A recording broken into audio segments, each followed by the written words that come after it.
निकालते हैं हम लोग 1 से 10 तक की संख्या में विषम संख्या की प्रायिकता। तो हम लोग पहले तो ये बताइए कि 1 से 10 तक में टोटल कितना विषम संख्या होगा। आप कहोगे सर जी टोटल 5 होता है। कितना होता है? टोटल 5 होता है। और टोटल कितना तक की संख्या में कह रहा है? 10 तक की संख्या में कह रहा है। तो इसको काट दो, यानी कि 1/2। 1/2 आप लोग ऑप्शन में देखो, यहीं पर ऑप्शन नंबर 2 में मिल गया, यानी कि इस प्रश्न का ऑप्शन नंबर 2 क्या हो जाएगा? बिल्कुल राइट हो जाएगा।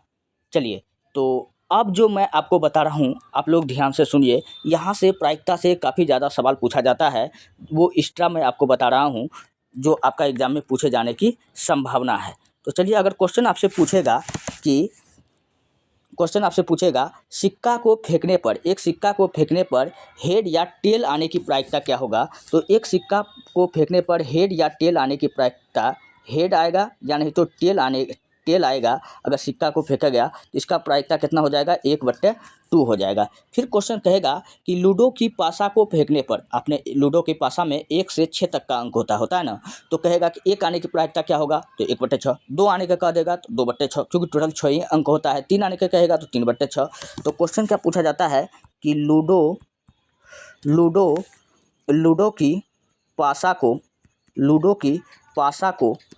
की पासा को फेंकने पर 2 आने की प्रायिकता पूछे या 1 आने की प्रायिकता पूछे या 3 आने की प्रायिकता पूछे, सबका 2 आने का प्रायिकता पूछेगा तो 2/6, 1 आने का पूछेगा तो 1/6, 4 आने का पूछेगा तो 4/6, 4 आने की प्रायिकता पूछेगा कितना होगा? तो 4/6, 5 आने की प्रायिकता पूछेगा तो 5/6। तो आपको याद रखना है। फिर कहेगा असंभव घटना की प्रायिकता क्या होता है? अच्छा, असंभव घटना की प्रायिकता बता दो तो मैं आपको समझूं कि आप लोग 10th क्लास में अच्छा तरीका से पढ़ाई किया था। असंभव घटना की प्रायिकता क्या होगा? तो बच्चों याद रखना कि असंभव घटना की प्रायिकता क्या होता है? शून्य होता है। क्या होता है? शून्य होता है। चलिए मैं आपको समझाता हूँ क्यों असंभव घटना का प्रायिकता जो होता है वह शून्य होता है। अगर मैं आपसे कहूँ आम का पेड़ में अमरूद की प्रायिकता को बताओ, तो आम का पेड़ में कभी अमरूद होगा? नहीं होगा, क्योंकि यह असंभव है। तो असंभव घटना की प्रायिकता क्या होता है? शून्य होता है। और आपको याद रखना कि संभव घटना की प्रायिकता, यानी संभव है तो क्या है? निश्चित है। तो संभव घटना या निश्चित घटना की प्रायिकता बताओ। निश्चित घटना की प्रायिकता बताओ। बता दो। निश्चित घटना की फटाफट प्रायिकता बताओ। कितना होता है? 1 होता है। क्या होता है? 1 होता है। अगर मैं कहूँ कि आज जितना भी मेरा क्लास में इस वीडियो को देख रहा है, सारे के सारे क्या हैं? बॉयज़ हैं। सारे के सारे बॉयज़ हैं। उसमें से मैं कहूँगा कि चलो इस क्लास में बॉयज़ आने की प्रायिकता क्या होगा? कोई सब कहेगा लड़की आने का कह देगा तो असंभव है, क्योंकि सारा क्लास में क्या देख रहा है? बॉय देख रहा है। तो ये क्या है कि निश्चित है कि कोई ना कोई इस क्लास में बॉयज़ ही होगा। जिसको मैं खड़ा करूँगा वो क्या होगा? बॉयज़ ही होगा। तो ये निश्चित घटना है। तो निश्चित घटना आने की प्रायिकता क्या होता है? 1 होता है। फिर क्वेश्चन पूछेगा कि प्रायिकता का मान कितना होता है? तो प्रायिकता का मान याद रखना कि प्रायिकता का मान मैं आपको यहाँ पर बताता हूँ। प्रायिकता का मान, तो प्रायिकता का मान जो है बच्चों हमेशा जो होता है वो 0 से बड़ा होगा। 0 से बड़ा होगा या बराबर होगा, या याद रख लेना कि 1 से बड़ा होगा या बराबर होगा। 0 से बड़ा होगा या बराबर होगा, या 1 से बड़ा होगा या बराबर होगा, यह प्रायिकता का मान होता है। ये बात आपको याद रखना है। तो चलिए, यहाँ तक अगर क्लियर है तो बढ़ते हम लोग नेक्स्ट प्रश्न में। मैटर ये नहीं है कि आप कितना प्रश्न को सॉल्व कर पाते हो, मैटर ये है कि आप प्रश्नों को कितना गहराई से समझ रहे हो। भले ही कम प्रश्न को सॉल्व करो, लेकिन जितना करो परफेक्ट करो, ताकि एग्जाम में जब क्वेश्चन पूछे तो वो हमसे सॉल्व हो जाए। भर दिन में आपने 100 प्रश्न बना लिया, लेकिन एग्जाम में जब क्वेश्चन घुमा के पूछा तो आपने सॉल्व नहीं कर पाया, तो ऐसा पढ़ाई मत कीजिए। जो भी कीजिए दिल से कीजिए। नेक्स्ट है संगमरमर का रासायनिक फार्मूला क्या होता है? तो संगमरमर का रासायनिक फार्मूला क्या होता है? तो हम सब जानते हैं कि संगमरमर का जो रासायनिक फार्मूला होता है CaCO3, यानी ऑप्शन ए क्या हो जाएगा? बिल्कुल राइट हो जाएगा। यही संगमरमर का फार्मूला है, और यही चौक का फार्मूला है, यही चौक का है, यही खड़िया का फार्मूला होता है। तो ये बात, और यही संगमरमर का होता है। तो ऑप्शन नंबर ए क्या हो जाएगा? बिल्कुल राइट हो जाएगा। चलिए, CaOH का होल 2, इसको हम लोग क्या कहते हैं? फटाफट बताओ। CaOH का होल 2, इसको हम लोग कहते हैं बुझा हुआ चूना। क्या कहते हैं? बुझा हुआ चूना का सूत्र कहेगा क्या होता है? तो बुझा हुआ चूना का सूत्र क्या होता है? CaOH का होल 2 होता है। CaO, इसको हम लोग क्या कहते हैं? इसको हम लोग कैल्शियम ऑक्साइड, इसको हम लोग कहते हैं अनबुझा चूना। क्या कहते हैं? अनबुझा चूना कहते हैं। ये बात आपको याद रखना है। या इसी को हम लोग कहते हैं कली चूना। क्या कहते हैं? कली चूना। अनबुझा चूना ही क्या है? कल ही चुना है। चलिए बढ़े हम लोग नेक्स्ट प्रश्न में। अगला प्रश्न, संविधान सभा का गठन कब हुआ था? तो संविधान सभा का गठन पूछ रहा है। तो संविधान सभा का जो गठन हुआ था वो कब हुआ था? तो संविधान सभा का गठन हुआ था 9 दिसंबर 1946 को। कब हुआ था? तो दिसंबर में। 1946 सब में है ना, है दिसंबर वाला खोजना है। तो जुलाई अगस्त नवंबर है, तो दिसंबर वाला में, दिसंबर वाला कहाँ है? ओह सॉरी, 9 दिसंबर नहीं दिया हुआ है, तो दिसंबर नवंबर है, यहीं पे मिस हुआ होगा, यहाँ दिसंबर होना चाहिए। तो यही हो जाएगा 9 नवंबर या दिसंबर, याद रख लेना कि 1946 ऑप्शन के हिसाब से यही हो जाएगा आंसर। ऑप्शन नंबर 3 सबसे नज़दीक में क्या है? यही ना है। तो ऑप्शन नंबर 3 क्या हो जाएगा? बिल्कुल राइट हो जाएगा। ठीक है, फिर क्वेश्चन पूछेगा संविधान सभा का पहला बैठक बताओ। पहला बैठक, संविधान सभा का पहला बैठक कब हुआ था? तो संविधान सभा का पहला बैठक 9 दिसंबर 1946 को हुआ था। कब हुआ था?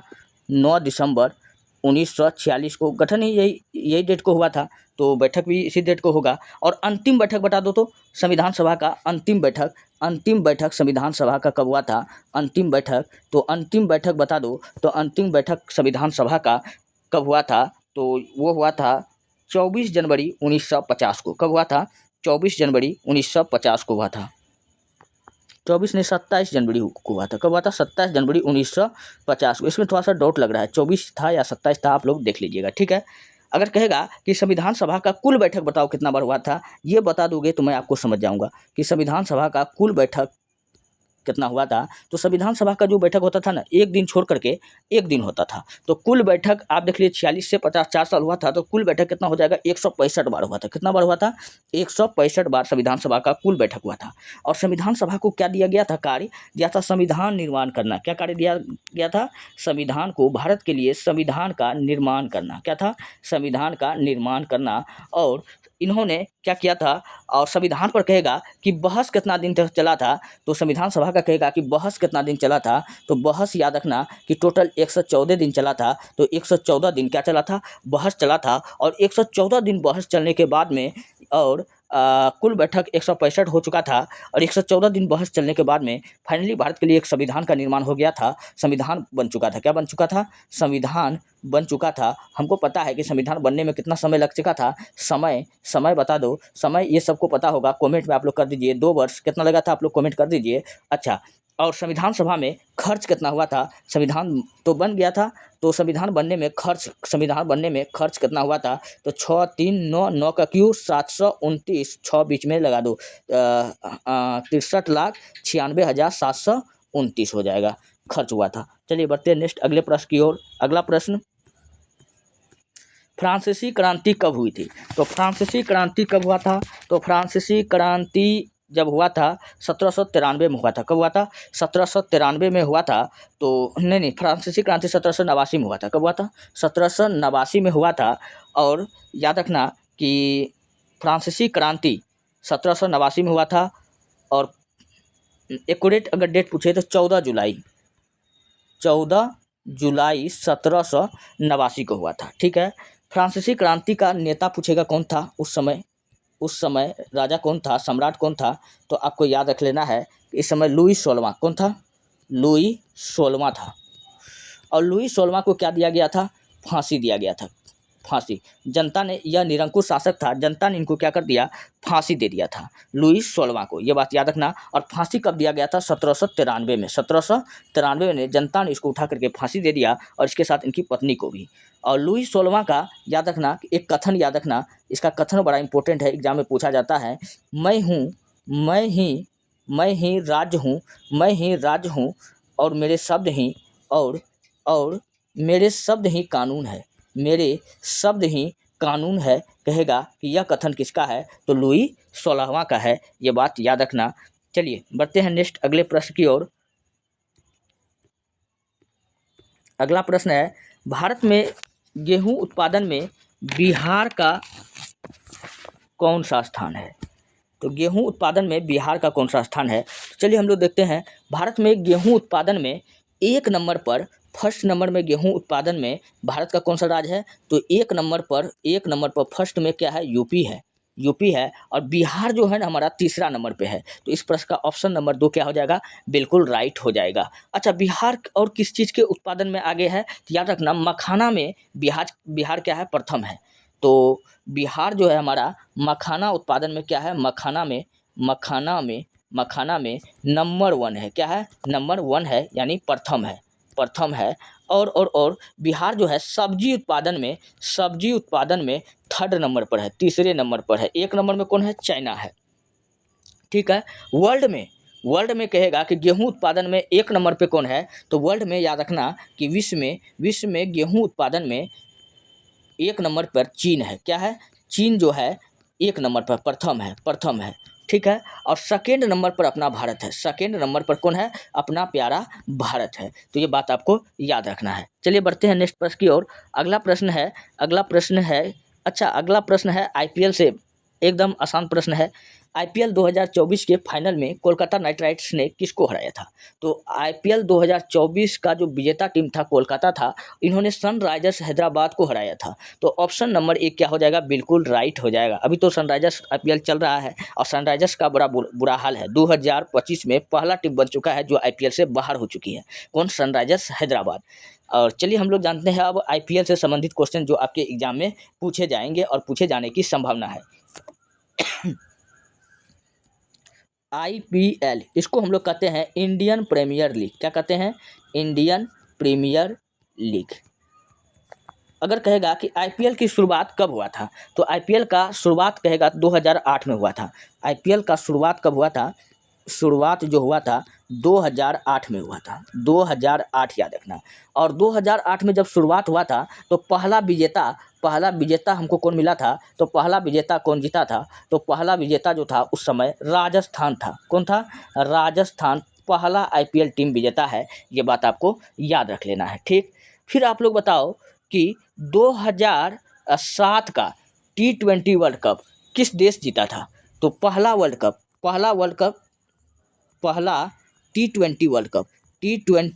वर्ल्ड कप कहेगा कौन सा देश जीता था, तो अपना भारत जीता था। कब जीता था, 2007 में जीता है।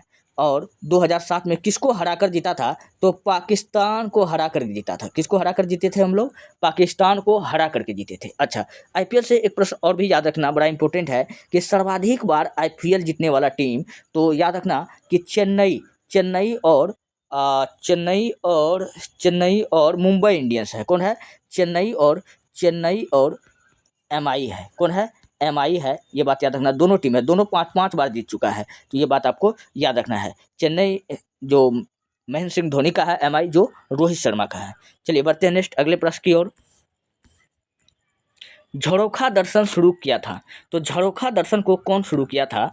21 नंबर का प्रश्न है। झरोखा दर्शन को शुरू किया था अकबर ने। कौन किया था, अकबर ने। खोजिए ऑप्शन में कहाँ दिख रहा है, तो ऑप्शन नंबर 3 में हमको दिख रहा है। तो अकबर इस प्रश्न का बिल्कुल राइट हो जाएगा। अच्छा, और अकबर ने क्या किया था, तुलादान प्रथा को शुरू किया था। किसका किया था, तुलादान प्रथा को शुरू भी कहेगा कौन किया था, तुलादान प्रथा।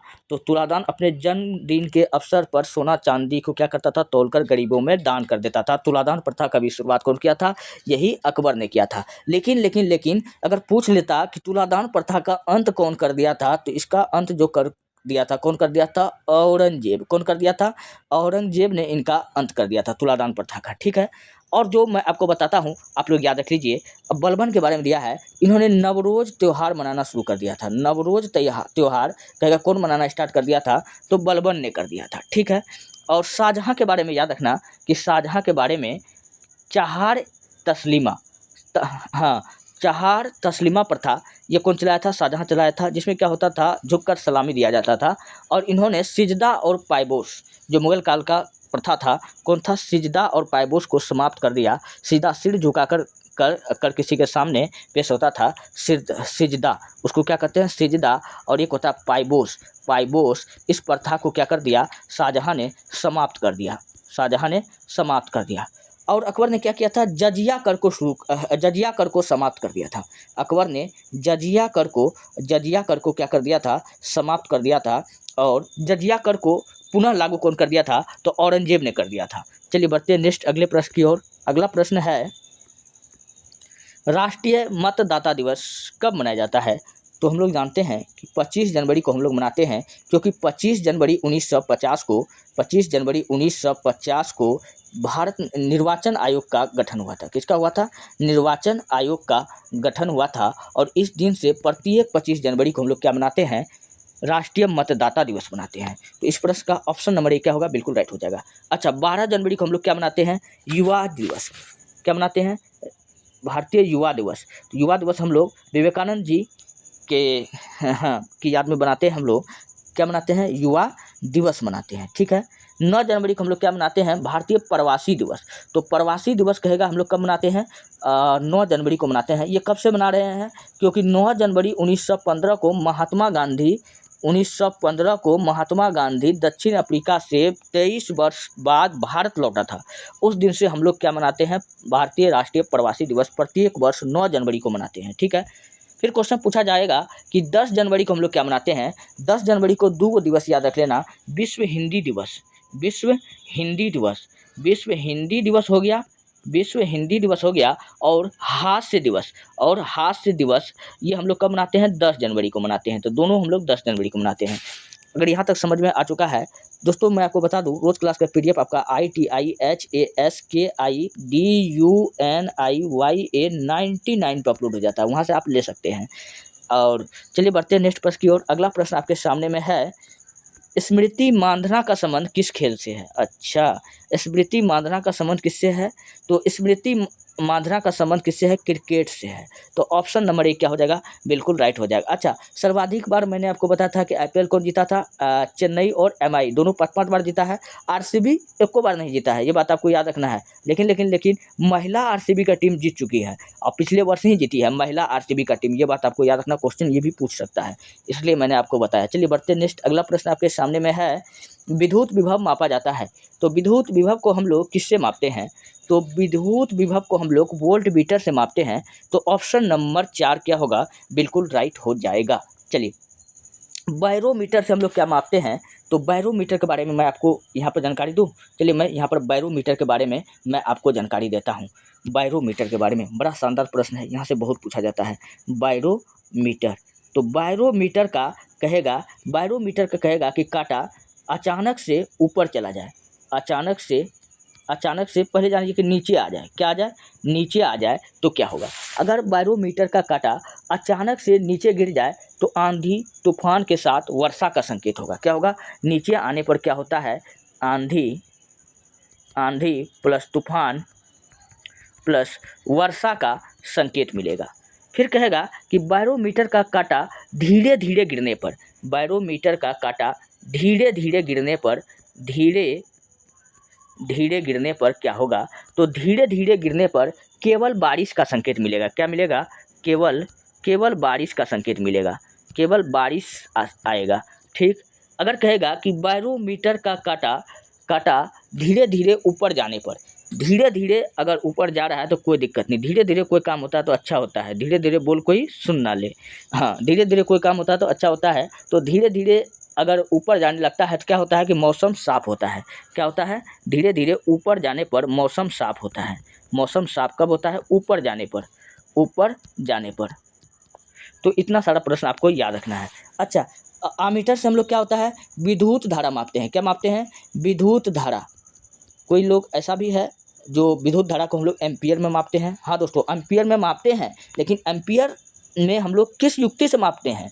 तो उस युक्ति का नाम क्या है? आमीटर। जैसे मैं कहूँ कि आलू को हम लोग केजी में मापते हैं, किससे मापते हैं? हम लोग इंची टेप से थोड़ी मापते हैं। आलू को हम लोग किससे मापते हैं?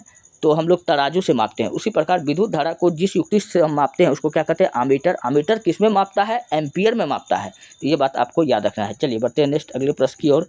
अगला प्रश्न आपके सामने में है, भारत का केंद्रीय बैंक कौन सा है? तो भारत का केंद्रीय बैंक आपसे पूछ रहा है कौन सा है? तो भारत का केंद्रीय बैंक हम लोग RBI को कहते हैं। किसको कहते हैं? RBI को कहते हैं। तो इस प्रश्न का ऑप्शन नंबर 1 क्या हो जाएगा? बिल्कुल राइट हो जाएगा। चलिए, अब हम लोग RBI के बारे में मैं आपको जानकारी देता हूँ। RBI का अगर कहेगा कि राष्ट्रीयकरण कब हुआ, चलिए यहाँ पर मैं आपको बताता हूँ। जिसको हम लोग केंद्रीय बैंक कहते हैं, RBI का यहाँ जानकारी देते हैं। RBI, reserve bank of India, इसको हम लोग बैंकों का बैंक कहते हैं। क्या कहते हैं? बैंकों का बैंक या बैंकों का पापा कहते हैं। क्या कहते हैं? बैंकों का पापा कहते हैं। किसको कहते हैं? आरबीआई का। इसका स्थापना का बात किया जाए तो इसका स्थापना इसका स्थापना हुआ था 1 जनवरी 1935। इसका कब हुआ था? 1 अप्रैल 1935 को इनका स्थापना हुआ था। किसकी सिफारिश पर हुआ था? तो याद रखना कि हिल्टन आयोग के सिफारिश पर हुआ था। किसका हुआ था? हिल्टन आयोग के, जेसी हिल्टन आयोग के सिफारिश पर आरबीआई का स्थापना किया गया था। फिर क्वेश्चन पूछा जाता है कि आरबीआई का पहला गवर्नर बताओ। आरबीआई का पहला गवर्नर। तो आरबीआई का पहला गवर्नर कौन था? तो इसका पहला गवर्नर था ओसबोर्न स्मिथ। कौन था? ओसबोर्न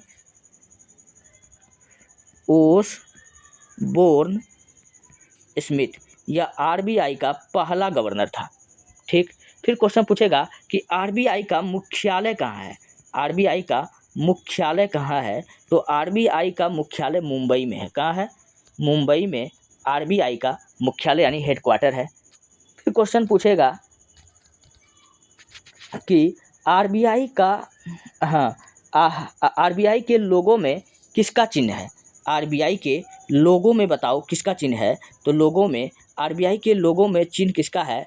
तो आरबीआई के लोगो में जो चिन्ह है बाघ और ताड़ का पेड़ का है। किसका है? बाघ प्लस ताड़ का पेड़ का है। ताड़ का पेड़ का है। अब सवाल ये पैदा होता है कि आखिर बाघ और ताड़ का पेड़ का चिन्ह क्यों दिया गया है? तो इसलिए दिया गया है क्योंकि बाघ और ताड़ का पेड़ हमें भारत के ताकत और स्थिरता के प्रतीक के बारे में बताता है। फिर क्वेश्चन पूछेगा कि आरबीआई का गवर्नर बनने वाला एकमात्र प्रधानमंत्री बताओ जो आरबीआई का गवर्नर बना और प्रधानमंत्री बन गया था। आरबीआई का गवर्नर बनने वाला पीएम गवर्नर था, फिर उसके बाद क्या बन गया? पीएम बन गया। आरबीआई का गवर्नर बनने वाला पीएम कौन था? तो आपको याद रखना है कि आरबीआई का गवर्नर बनने वाला पीएम कौन था? फटाफट आप लोग उसका नाम याद कीजिए। हाँ, मनमोहन सिंह था। कौन था? मनमोहन सिंह था। ये बात आपको याद रखना है। तो इतना सारा बात मैंने अभी आपको आरबीआई से बताया। अगर आपको वीडियो सच में अच्छा लगता है, हेल्पफुल लगता है, तो हमारे चैनल को लाइक कीजिए और सब्सक्राइब कीजिए और वीडियो को लाइक कीजिए। जितना हो सके अपने दोस्तों में शेयर कर दीजिए। आपका एक लाइक, एक सब्सक्राइब, एक कमेंट हमको भरपूर मोटिवेशन देता है ताकि मैं इस टॉपिक पर वीडियो बनाते रहूं। और रोज़ क्लास का पीडीएफ आपका टेलीग्राम चैनल ITIHASKI इतिहास की DUNIYA 99 यहाँ पर अपलोड हो जाता है। आप लोग यहाँ से जाकर के पीडीएफ ले सकते हैं, नहीं तो डिस्क्रिप्शन में पड़ा होता है लिंक, उसको क्लिक कीजिए और पीडीएफ तक जाइए। मिलते हैं नेक्स्ट वीडियो में। धन्यवाद।